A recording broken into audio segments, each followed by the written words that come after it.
پاکستان میں ہر گھر چاہے وہ چھوٹا ہو یا بڑا ایک ہی مسئلے سے گزر رہا ہے۔ یہ مسئلہ نہ کسی کی غلطی ہے اور نہ کسی کی کمزوری، یہ بس ہماری زندگی کا ایک حصہ بن چکا ہے جسے ہم روز جیتے ہیں، لیکن بہت کم لوگ اس کے بارے میں جانتے ہیں، اور آج ہم اسی وجہ کو جاننے کی کوشش کریں گے۔ ذرا سوچئے، ایک گھر ہے جہاں پر نہ اے سی ہے اور نہ ہیٹر، بس 2 پنکھے اور چند لائٹس اور ایک فریج، لیکن پھر بھی اس سال جنوری سے ایسے گھروں کے بل اور بھی بڑھ چکے ہیں، بلکہ 3 گنا تک بڑھ چکے ہیں۔ سوال یہ ہے کہ جب استعمال وہی ہے تو بجلی کا بل کیوں زیادہ آتا ہے؟ اس کا جواب میں کئی حصوں میں آپ کو بتاتا ہوں تاکہ آپ کو صحیح سے سمجھ آ سکے۔ اس میں جو سب سے پہلے ہے وہ ہے 200 یونٹ کا ایک چھپا ہوا پندہ۔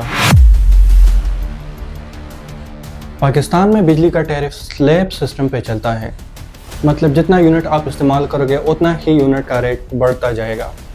یہ خود ایک عام سی بات ہے اور پوری دنیا میں ایسا ہی چلتا ہے، لیکن پاکستان کے نظام میں ایک خاص پہلو ہے جو اس کو اور خطرناک بنا دیتا ہے۔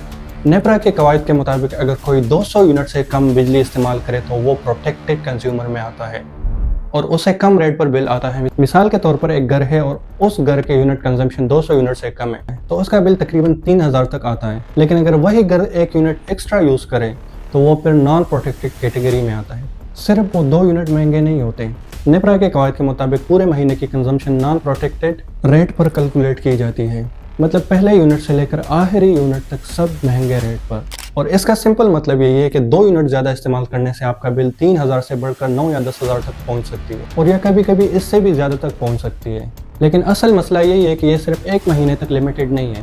اگر ایک دفعہ 200 یونٹ سے زیادہ یونٹ استعمال کیے تو اگلے 6 مہینے تک آپ نان پروٹیکٹڈ کیٹیگری میں آ جاتے ہو۔ ایک دفعہ 200 یونٹ سے زیادہ استعمال کرنے والے گھروں کو 6 مہینے تک نان پروٹیکٹڈ کیٹیگری میں شامل کیا جاتا ہے، چاہے اگلے مہینے آپ کا کنزمپشن 50 یونٹ تک کیوں نہ ہو۔ اور یہی وجہ ہے کہ گرمی کے مہینے میں بھی لوگ بار بار میٹر چیک کرتے ہیں، کہیں وہ انجانے میں نہ نظر آنے والے حدود پار نہ کر لیں۔ اس بحران کی اصل وجہ 3 الفاظ میں ہے: fix charges, fuel adjustment and capacity charges. آئیے ایک ایک کر کے میں سمجھاتا ہوں آپ۔ جنوری 2026 سے ہر گھریلو کنیکشن پر فکس چارجز لاگو ہوئے اور یہ چارجز 200 روپے سے لے کر 675 روپے فی کلو واٹ تک ہو سکتی ہے۔ سیدھی سی بات ہے، اگر آپ کا میٹر 5 کلو واٹ ہے اور پورے مہینے آپ نے ایک بلب بھی نہیں جلایا ہو تو پھر بھی آپ کا بل ہزاروں تک بن سکتا ہے، اور یہ تبدیلی تقریباً 2,80,00,000 گھروں پر لاگو ہوتی ہے۔ مارچ 2026 میں IMF کی ریکویسٹ پر 3.8 روپے فی یونٹ کا اضافی سرچارج لگایا گیا، چونکہ زیادہ تر بجلی کے معاہدے ڈالرز میں ہوتے ہیں اور روپے کی قدر بہت کم ہو گئی ہے، اور جب روپے کمزور ہوتا ہے تو بل لازمی بات ہے خود بہت بڑھ جاتا ہے۔ اب ایک اور مسئلہ یہی ہے کہ حکومت نے نجی بجلی گھروں کے ساتھ ایک ایسا معاہدہ کیا ہے کہ چاہے وہ بجلی بنائے یا نہ بنائے، حکومت کی طرف سے ان کو پیسے ملیں گے، یعنی کہ بند پڑا پلانٹ بھی حکومت کے خزانے سے پیسے کھینچتے ہیں۔ اب یہ بتاؤ کہ یہ پیسے کہاں سے آتے ہیں؟ یہ پیسے آتے ہیں ہمارے اور آپ کے بجلی کے بلوں سے۔ Fix charges, fuel adjustment and capacity payment اور 200 یونٹ کا پندہ، یہ چاروں مل کر وہی بل بناتے ہیں جو ہر مہینے ہمارے گھروں تک پہنچ جاتا ہے۔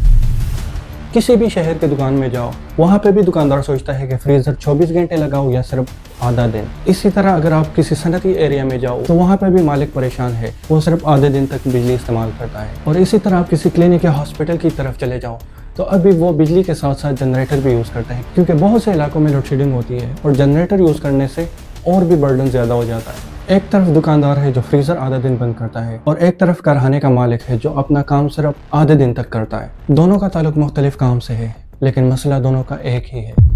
اس بحران میں 3 عوامل اور بھی شامل ہیں جس کا ذکر عام طور پر نہیں کیا جاتا، جس میں پہلے نمبر پر ہے بجلی چوری اور تکنیکی مسائل، اور یہ نقصان بھی ایمانداری سے بل دینے والوں کے جیب سے نکالا جاتا ہے۔ دوسرا جو مسئلہ ہے وہ ہے وصولی کا کمزور نظام، جہاں بہت سے صارفین کا بل ٹائم پر وصول نہیں کیا جاتا اور اس کا بوجھ بھی اسی صارفین پر ڈالا جاتا ہے جو ٹائم پر بل دیتے ہیں۔ تیسرا جو مسئلہ ہے وہ نان فائلر سرچارج، اگر آپ ٹیکس گوشوارے جمع نہیں کرتے تو آپ کے بل میں اضافی رقم جمع کیا جاتا ہے، اور یہ ان لوگوں کو بھی متاثر کرتی ہے جو غیر رسمی طور پر معیشت پہ کام کرتی ہے۔ ماہرین کہتے ہیں کہ اس کا واحد حل 3 چیزوں میں ہے: بہترین ترسیلی نظام، نجی بجلی گھروں کے معاہدوں پر نظر ثانی، اور سولر انرجی کو عام آدمی کی پہنچ تک لانا۔ نیپرا کے مطابق اگلے مالی سال سرچارج میں کمی متوقع ہے، لیکن ماہرین کہتے ہیں کہ بغیر کسی سخت اصطلاحات کے یہی چکر ہر سال دہرایا جائے گا۔